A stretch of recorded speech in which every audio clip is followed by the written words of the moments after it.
नाजरीन अस्सलाम वालेकुम।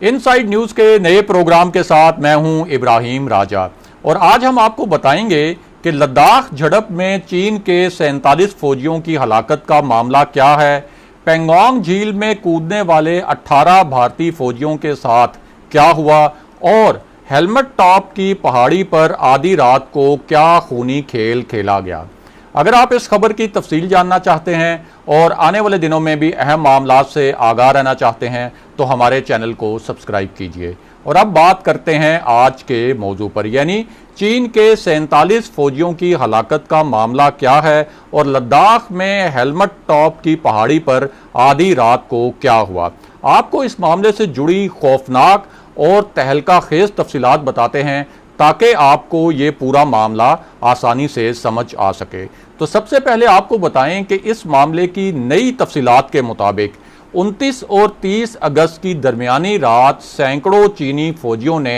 पेंगोंग झील के जुनूबी किनारे पर धावा बोला और इन चीनी फौजियों के पास लोहे के रॉड्स, आहिनी मुक्के और कीलों वाले मजबूत डंडे थे। अब यहां पहुंचकर चीनी दस्तों ने भारतीय फौजी दस्तों को पीछे धकेलना शुरू कर दिया और ये जो मकाम है ये हेलमेट टॉप कहलाता है, यानी ये इस एरिया में एक पहाड़ी सिलसिले की अहम दिफाई नौयत की चोटी है। और इस इलाके के बारे में भारत ये दावा करता है कि ये उसका इलाका है, जबकि चीन का दावा है कि ये जो इलाका है ये उसकी सरहद में आता है और चीन ने इस इलाके के अतराफ फौजी तामीरात की हैं और मजबूत बंकर्स भी बनाए हैं। अब मारूफ भारतीय तज्जियाकार अजय शुक्ला के मुताबिक उन्हें भारत के सरकारी हुकाम ने कुछ इंतहाई हैरान कुन तफसीलात बताई हैं और इन तफसीलात के मुताबिक जब चीनी फौजियों ने पेंगोंग झील के जुनूबी किनारे पर धावा बोला तो वहां भारतीय और चीनी फौज के दरमियान झड़पें भी हुईं। इन झड़पों में क्या हुआ वो भी आपको बताते हैं, लेकिन अजय शुक्ला ने जो एक और अहम तरीन इंकशाफ किया है, पहले आपको उस इंकशाफ से आगाह करते हैं। तो आपको बताएं कि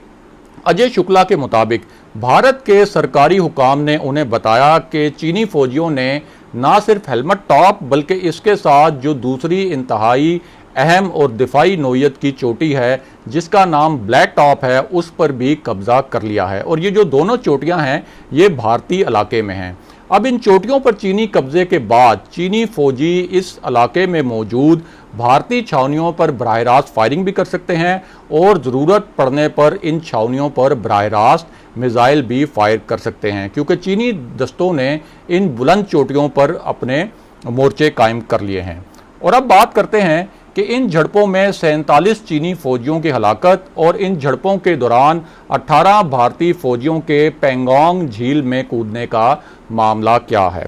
तो आपको बताएं कि भारतीय दिफाई तज्जियाकार अजय शुक्ला के मुताबिक जब चीनी फौजियों ने पेंगोंग झील के करीब भारतीय फौजियों पर धावा बोला तो भारत की एक खुफिया कमांडो फोर्स को फौरन मदद के लिए तलब किया गया और इस फोर्स का नाम स्पेशल फ्रंटियर फोर्स बताया गया है और इसे विकास बटालियन भी कहा जाता है। और जब ये स्पेशल फोर्स मौके पर पहुंची तो इसकी चीनी फौजी दस्तों से शदीद झड़प हुई और भारत के सरकारी हुकाम का हवाला देकर ये एतराफ़ किया गया है बाज़ाब्ता तौर पर कि इस झड़प में भारतीय स्पेशल फोर्स का एक अफसर मारा गया, जबकि कई भारतीय सिपाही इस झड़प में जख्मी भी हुए। दूसरी जानिब सैकड़ों चीनी फौजियों ने एक और दस्ते की शक्ल में इसी इलाके की एक और अहम चोटी पर धावा बोला और इस चोटी का नाम बताया गया है ग्रीन टॉप और दिफाई लिहाज से इस इंतहाई अहम चोटी पर भी चीनी दस्तों ने कब्जा कर लिया। और अब बात करते हैं कि चीनी मीडिया ने इस झड़प में 18 फौजियों के पेंगोंग झील में कूदने से मुतल्लिक किस किस्म के दावे किए हैं और किस किस्म के हकायक बताए हैं। तो आपको बताएं कि चीनी मीडिया के मुताबिक जब भारतीय फौजियों ने चीनी इलाके में दरअंदाजी की तो चीनी फौजी दस्तों को मजबूरन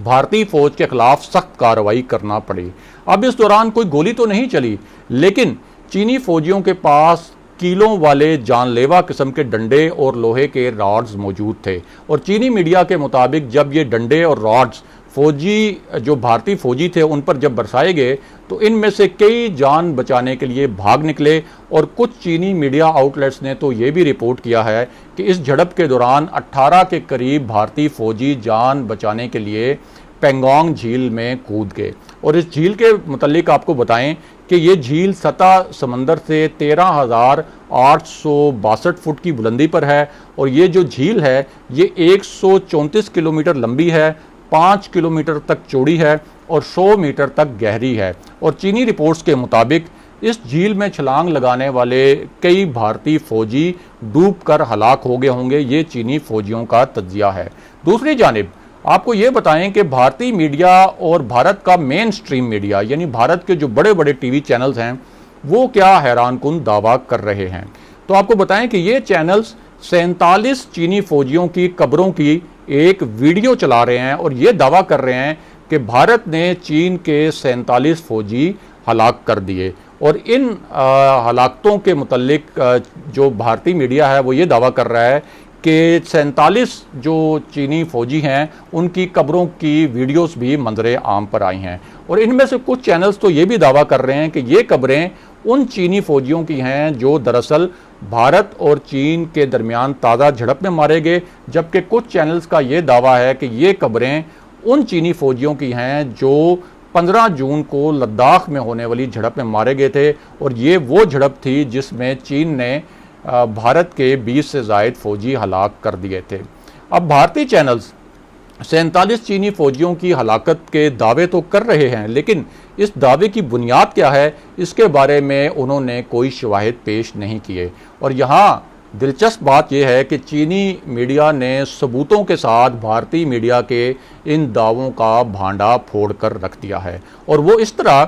कि भारतीय मीडिया जिन खबरों की वीडियो चला रहा है ये वीडियोस कुछ खास किस्म के ट्विटर अकाउंट से पोस्ट की गई थी। और चीनी मीडिया के मुताबिक ये अकाउंट्स बीजेपी और भारतीय हुकूमत का जो सरकारी सोशल मीडिया सेल है उसके ये ट्विटर अकाउंट्स हैं। और ये अकाउंट्स गलत मालूमात फैलाने के लिए इस्तेमाल किए जाते हैं। और इसके साथ साथ चीनी मीडिया का ये भी कहना है कि इन अकाउंट्स से तो बीजेपी की जो मुखालिफ अपोजिशन जमातें हैं यानी वो जमातें जो नरेंद्र मोदी की मुखालफत करती हैं उनको भी निशाना बनाया जाता है। और चीनी मीडिया ने बाकायदा इन अकाउंट्स की तफसीलात जो हैं वो दिखाई हैं। और चीनी मीडिया का कहना है कि भारतीय हुकूमत और भारतीय आर्मी ये वीडियोस इसलिए फैला रही है ताकि उन्हें लद्दाख में जो शिकस्त का सामना करना पड़ा है और जो शर्मिंदगी का सामना करना पड़ा है और जो खिफ़त उठानी पड़ी है उस खिफ़त को कम किया जाए। अब यहाँ एक और दिलचस्प खबर भी है और वो ये है कि भारतीय इंटेलिजेंस ने अपनी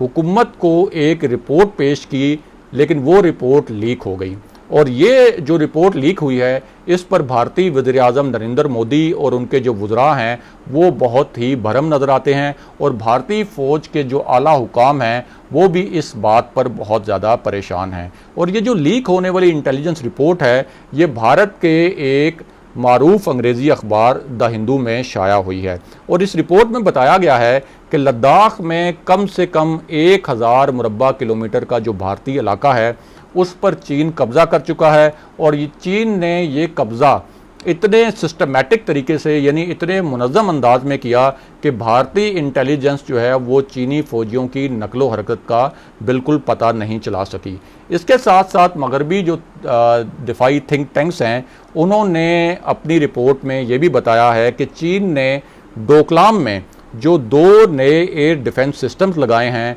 और जो 2 नई मिसाइल साइट्स बनाई हैं वो भी दरअसल भारतीय इंटेलिजेंस की नाकामी है, क्योंकि इस इलाके में भारत के कई सर्विलेंस सिस्टम्स हैं जो कि काम कर रहे होते हैं, लेकिन चीन ने बआसानी भारत के इन सर्विलेंस सिस्टम्स को नाकारा बना दिया और नाकाम बना दिया। और ये जो नई मिसाइल साइट्स वहाँ पे तामीर की गई हैं और जो नए एयर डिफेंस सिस्टम्स वहाँ पे लगाए गए हैं इसकी सैटेलाइट तस्वीर भी जारी हुई हैं जिनसे एक भारतीय मीडिया में और चीनी मीडिया में एक तहलका मचा हुआ है। और अब इस पूरी सूरत हाल में